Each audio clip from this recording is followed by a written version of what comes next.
আল্লাহর প্রতি মহাব্বত, আল্লাহর প্রতি মহাব্বত। আবু বকর সিদ্দিক রাদিয়াল্লাহু ঠিক এমনই ভাবে মহাব্বত করতেন। আবু বকর সিদ্দিক রাদিয়াল্লাহু কিভাবে মহাব্বত করতেন? একবার আল্লাহ রাব্বুল আলামিন কোরআনের এক আয়াত নাযিল করলেন, মান যাল্লাযী ইউকরিদুল্লাহা কারদান হাসানা, যে আল্লাহ বলছেন যে কে আছে এমন যে আমাকে কর্জে হাসানা দাও, উত্তম কর্জে হাসানা দাও। ওই আয়াত নাযিল করার পর এক ইহুদি আরেক ইহুদিকে ডাক দিয়ে বলে, শুনছনি, এতদিন শুনছিলাম মুহাম্মদ গরিব, এখন দেখা যায় মুহাম্মাদের আল্লাহ গরিব। নাউযুবিল্লাহি মিন যালিক। এতদিন শুনছিলাম মুহাম্মদ গরিব, এখন দেখা যায় মুহাম্মাদের আল্লাহ গরিব। এতদিন মুহাম্মাদের চাইছে, এখন দেখা যায় মুহাম্মাদের আল্লাহ চায়। আবু বকর সিদ্দিক রাদিয়াল্লাহু আনহু পাশে ছিলেন। শোনার পর রাগে রাগান্বিত হয়ে ওই ইহুদির গালের মধ্যে একটি থাপ্পড় লাগাইলেন। থাপ্পড় লাগানোর সাথে সাথে ওই ইহুদি পড়ে গেল। আবু বকর সিদ্দিক রাদিয়াল্লাহু আনহু চলে গেলেন। আবু বকর সিদ্দিক রাদিয়াল্লাহু আনহু বাড়ির মধ্যে চলে গেলেন। ইহুদি সোজাসুজি নবীজির দরবারে গিয়ে হাজির হয়ে গেল। আল্লাহর নবীকে বলল, মুহাম্মদ তোমার সাথী ভাই আবু বকর আমাকে টর্চার করেছে, আমাকে গালের মধ্যে থাপ্পড় মেরেছে।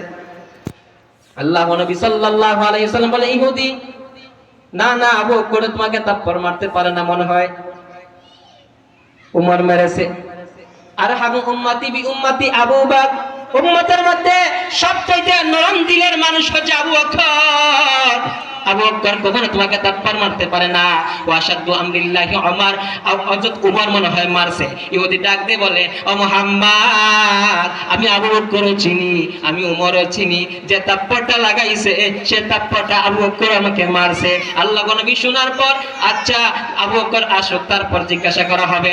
আবু বকর সিদ্দিক রাদিয়াল্লাহু আনহুকে তলব করা হলো। আবু বকর রাদিয়াল্লাহু আনহু উপস্থিত হলেন। আল্লাহর নবী বললেন, আবু বকর ওই ইহুদিকে কেন তুমি মারলা, কেন তুমি গালের মধ্যে থাপ্পড় মারলা? ওই সময় আবু বকর সিদ্দিক রাদিয়াল্লাহু আনহু বললেন, আল্লাহ যে আপনার নিকট কোন আয়াত নাযিল করেছেন, মান যাল্লাযী ইউকরিদুল্লাহা কারদান হাসানা, কর্জে হাসানা দেওয়ার জন্য আল্লাহ যে আয়াত নাযিল করেছেন, ওই আয়াত যখন নাযিল হয় তখন শুনল ইহুদি। ওই ইহুদি আরেক ইহুদিকে শোনাইয়া আমাকে শোনাইয়া বলতেছে যে এতদিন শুনছিলাম মুহাম্মদ গরিব, এখন দেখা যায় মুহাম্মাদের আল্লাহ গরিব। নাউযুবিল্লাহি মিন যালিক। তখন এই কথা বলল, আমি রাগান্বিত হয়ে আমি তার গালের মধ্যে থাপ্পড় লাগাইলাম। ইহুদিকে ডাক দিয়ে বলে, গো আল্লাহর নবী মুহাম্মদুর রাসূলুল্লাহ সাল্লাল্লাহু আলাইহি ওয়াসাল্লাম, আমি কি এত বোকা যে আমি আল্লাহকে গালি দেব? আমি এত বোকা না, আমি আল্লাহকে গালি দিতে পারি না।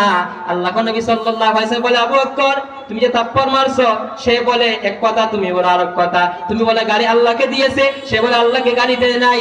কারণ এখন যদি প্রমাণ উপস্থাপন করো, তোমার পক্ষে সাক্ষী আনো। তখন আবু বকর সিদ্দিক রাদিয়াল্লাহু আনহু বললেন, আমার পক্ষে কোনো সাক্ষী নাই, ইহুদির পক্ষে যারা সাক্ষী আছে, মিথ্যা সাক্ষী আছে। এদিকে যে আবু বকর বলল, আমার পক্ষে কোনো সাক্ষী নাই, আল্লাহ ছাড়া আর কেউ দেখে নাই। তখন আল্লাহ নবী বললেন, আবু বকর সাক্ষী যদি না আনতে পারো তাহলে ইহুদি তোমার গালে মধ্যে থাপ্পড় লাগাইবে। আবু বকর সিদ্দিক রাদিয়াল্লাহু আনহু কষ্টের মধ্যে পড়ে গেলেন। আমি আমার আল্লাহকে গালি দিল, আল্লাহকে গালি দেওয়ার কারণে আমি থাপ্পড় লাগাইলাম। এখন দেখা যায় আমার সাক্ষী দুর্বল হওয়ার কারণে ঘটনা সত্য, কিন্তু সাক্ষী দুর্বল হওয়ার কারণে আমার গালের মধ্যে নবীজির নির্দেশে ওই ইহুদি আমার গালের মধ্যে থাপ্পড় লাগাইবে। এখন কি করা যায়? কিন্তু আল্লাহ রাব্বুল আলামিন আয়াত নাযিল করে বললেন, লাকাদ সামিআল্লাহু কাওলাল্লাযীনা ক্বালু ইন্নাল্লাহা ফাকীরুন ওয়া নাহনু আগনিয়া। আল্লাহ বলেন, লাকাদ সামিআল্লাহু কাওলাল্লাযীনা ক্বালু, আল্লাহ বলেন যে নিশ্চয় আল্লাহ শুনেছেন তাদের কথা। লাকাদ সামিআল্লাহু, নিশ্চয় আল্লাহ শুনেছেন কাওলাল্লাযীনা ক্বালু, তাদের কথা। ইন্নাল্লাহা, নিশ্চয় আল্লাহ, ফাকিরুন আল্লাহ ফকির, ওয়া নাহনু আগনি, আমরা ধনী। আল্লাহ নিশ্চয় শুনেছেন ওই ইহুদিদের বলেছে আল্লাহ বলেন গরীব আর আমরা বললাম ধনী, এটা আল্লাহ শুনেছেন। আল্লাহ নবী সাল্লাল্লাহু আলাইহি ওয়াসাল্লাম বললেন, ইহুদি তুমি বলছিলে বলো নাই, এখন দেখা যায় আল্লাহ আয়াত নাযিল করে জানাইছেন। ইহুদি ডাকতে বলল, আমি কি জানি যে আমার বিপক্ষে কোন আয়াত নাযিল হয়ে যাবে, আমার বিপক্ষে কোন আয়াত নাযিল হয়ে যাবে, আমি কি জানি। এই ছিল আল্লাহর প্রতি নবীজির এই যে আবু বকর সিদ্দিক রাদিয়াল্লাহু আনহু নবী সাহাবায়ে ভালোবাসা। এখন আসুন যে আল্লাহ বলছেন যে যদি আমি আল্লাহকে মহব্বত করতে চাও তাহলে নবীকে মহব্বত করো। নবীকে মহব্বত করা কিভাবে? নবীকে মহব্বত করা যেমন আমি যে হাদিসের মধ্যে পড়েছি, হাদিস ইনশাআল্লাহ পরে বলবো, নবীজিকে মহব্বত করা এভাবে, যেমন উহুদের ময়দানে নবীজিকে এমন ভাবে নবীর সাহাবায়ে কেরাম মহব্বত করতেন, এটা দৃষ্টান্ত। তালহা রাদিয়াল্লাহু আনহু নবীকে এমন ভাবে মহব্বত করতেন, যুদ্ধের মধ্যে যখন গেলেন, যখন ডাল স্বরূপ তালহা রাদিয়াল্লাহু নবীজির চতুর্দিকে ঘেরাও ছিলেন। তালহা, জুবায়ের, দুজন রাদিয়াল্লাহু আনহু নবীজির সামনে ছিলেন, নবীজির পাশে ছিলেন, ডাল স্বরূপ ছিলেন। যখন তীর নিক্ষেপ করতো, নবীজির দিকে তীর নিক্ষেপ করতো, দুজন রাদিয়াল্লাহু আনহু ওনার পিঠ দিয়ে দিতেন, ওনার বুক দিয়ে দিতেন, উনি নিজে আঘাতপ্রাপ্ত হতেন, কিন্তু নবীজিকে একটা আঘাতপ্রাপ্ত হওয়ার দিতেন না। কেমন মহব্বত করতেন নবীজিকে। হযরত তালহা রাদিয়াল্লাহু আনহু এমনই ভাবে, কিতাবের মধ্যে লেখা আছে তালহা রাদিয়াল্লাহু শরীরের মধ্যে 80টি তীর নিক্ষেপ ছিল। আল্লাহু আকবার, এত মহব্বত করেন নবীজিকে। এই জন্য নবীজিকে মহব্বত করা আমাদের জন্য অত্যন্ত জরুরি। লা ইউমিনু আহাদুকুম হাত্তা আকুনা আহাব্বা ইলাইহি মিন ওয়ালিদিহি ওয়া ওয়ালাদিহি ওয়ান নাসি আজমাইন।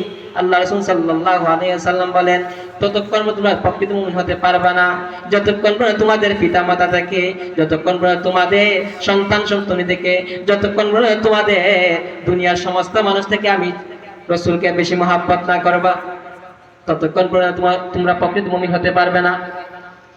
আল্লাহ নবী সাল্লাল্লাহু আলাইহি ওয়াসাল্লাম হযরত ওমরকে ডাক দিয়ে বলেন, হে ওমর, আমাকে কতটুকু তুমি মহব্বত করো?